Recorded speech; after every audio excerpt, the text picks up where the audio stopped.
consider many of our basic assumptions. It shakes the very foundations of orthodox democratic theory. As Noel Neumann would say, personal power is a hostage to the spiral of silence of civilized public opinion. So, what about education? The one you offer me here to cut into the spiral, to break the curtain of silence. And as my friend and mentor Theodore Lowy would say, speak the truth to power. The new century, and for that matter, the new millennium, is one where personal power will dictate new rules and new directions. There is a wild and unpredictable frontier waiting for us to discover. Yet, to better understand where we are heading, we need to start from the very beginning, from our political ancestors. Contemporary personal power, much as it is carrying along a good deal of innovations, does also to a large extent carry the mark of its primordial caste. However, not to abuse all your patience, I'll fly as quickly as possible over the last 10 centuries, to then be able to concentrate my analysis upon the most recent trends. The journey is then going to be pretty rough. Fasten your seatbelts and welcome aboard. Immortality is a divine gift. It marks the distance between heaven and earth, as well as its endless boundary. A man's search beyond himself is a search for eternal life. This quest and this promise are the foundation of most religions, keeping the abyss between these two worlds while at the same time cultivating the hope that abyss can be filled. Life is born again from ashes at a journey, thanks to the miracle of faith. In their struggle against death, men are all equal. Wealth will be of no help in undertaking the final journey. The last will be first, and the first will be last. There have been times in history when churches offered the richest a discount to a paradise ticket.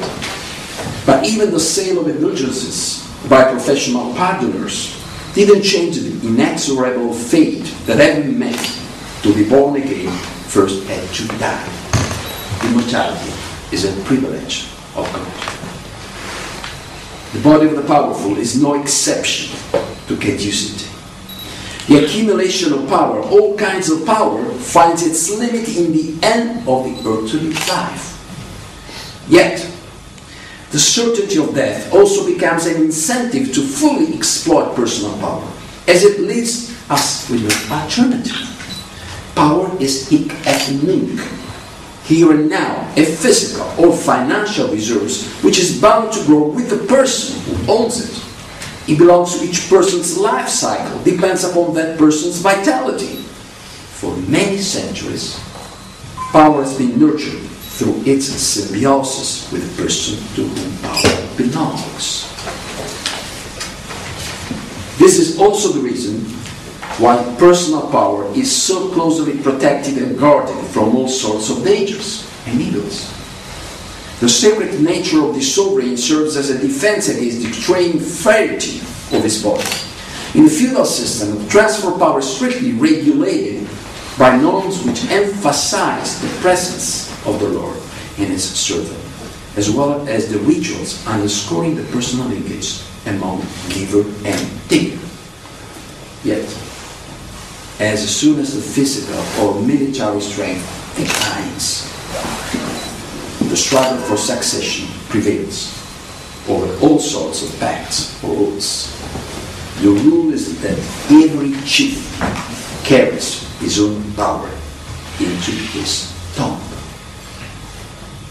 Personal power is thus by its own nature highly unstable, unpredictable, and cannot be accumulated much beyond the limitations dictated by a human lifespan.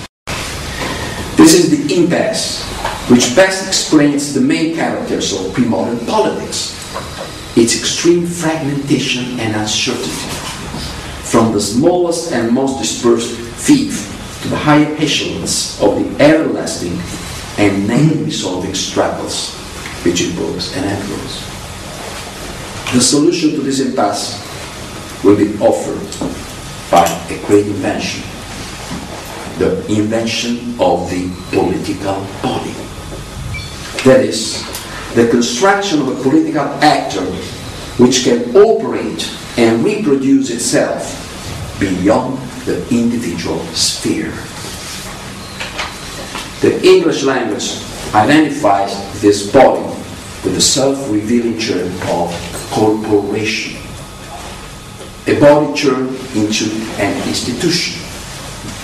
In its original formulation and use, the corporation stands for the possibility of separating power from individuals, regulating by legal rules and perpetuating it across time. I'm talking here about the ancient word corporation, which for a story I'm not going into details here. Also you will find into the new American economic corporations, but we're standing now with the original political science and political theory and philosophy meaning of corporation. Separating power from individuals, regulating it by legal rules, and perpetuating it across time. Through the concept of corporation, political authority can be moved away from the personal linkage of the feudal society and is asserted as a collective responsibility. The best representation of such a pivotal transformation is offered by Ernst Kantorovic's metaphor of the king's two bodies. In his seminal study on the rise of an abstract and impersonal political body, which becomes the alter ego of the living king and the survivor to the king's natural death. The king, as a corporation, becomes immortal. The king is dead. Long live the king. I shall not go here into any details in reconstructing the evolution of the king's second body.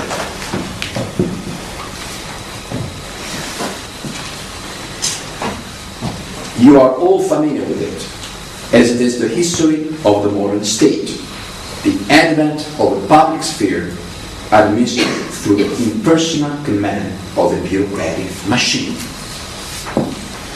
This pattern of impersonal collective authority has become the dominant pattern of political systems in the 20th century in Europe and the United States, as well as a model for all developing countries, and has long been considered as the one and only possible way any political system could go in order to face the challenge of modernization.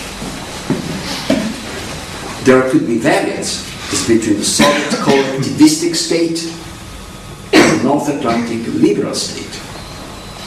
However, all variants had to rely on the state's bureaucratic machinery and its line of impersonal power if they were to cope with the one basic requisite of mass politics and mass industrial growth, the requisite of predictability and of a rational calculation of costs, benefits, risks, and interests under the full protection of a stable law enforcement system. Whatever may be its variance, impersonal power has been the dominant factor in the organization of political life all through the century that is behind us. Today, this is no more the case. And the task of the second part of my lecture will be to go over a very sketchy description of the rise of personal power in several junctures and domains of contemporary democracies. Personalization has become extremely relevant both in the bottom-up and the top-down dimensions of the governmental process. That is, it concerns the electoral arena as well as the executive sphere, and perhaps most important, has deeply affected the organization and role of political parties, which serve as a key link between state and society. Let's begin with the rise of candidate-central electoral campaigning, where media have taken the place of parties as the main intermediary between candidates and their constituencies. Candidates today use media to reach out for voters, rather than relying on traditional party channels. Media are much more flexible, can very rapidly give access to large constituencies. The more so if campaign strategists can use the proper mix of traditional media, as newspaper and TV, and the new media, as internet. The rise of candidate-centered media-based electoral campaigning has brought about two consequences.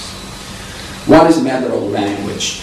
The new communication approach necessarily is the one which best exploits the media logic, with its focus on individual personalities. All contents and proposals must be tackled through the candidates, their media image and TV performances.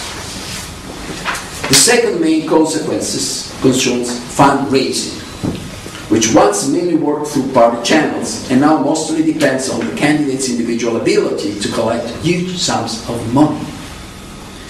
Sums which become bigger and bigger with the rising costs of media broadcasting. Another important arena of political personalization is the strengthening of individual leadership in the executive branch. In all sorts of political regimes, chief executives have gained more power and authority in the running of governmental affairs, both vis-à-vis their ministers and the parliament. Personalization in politics has been defined as a process of presidentialization. As prime ministers in parliamentary democracies can today rely on many of the resources that their American colleagues have always had developed. The strengthening of executive power can be seen in the organizational sphere with the growth and specialization of the Prime Minister's office, as well as in the normative life, with a good deal of legislation now being handled directly by the government, with little, if any, contribution by Parliament. In most cases, the emerging of prime ministerial dominance has been achieved without formal constitutional revisions, just through the adoption of ordinary laws and procedures. The result is that the traditional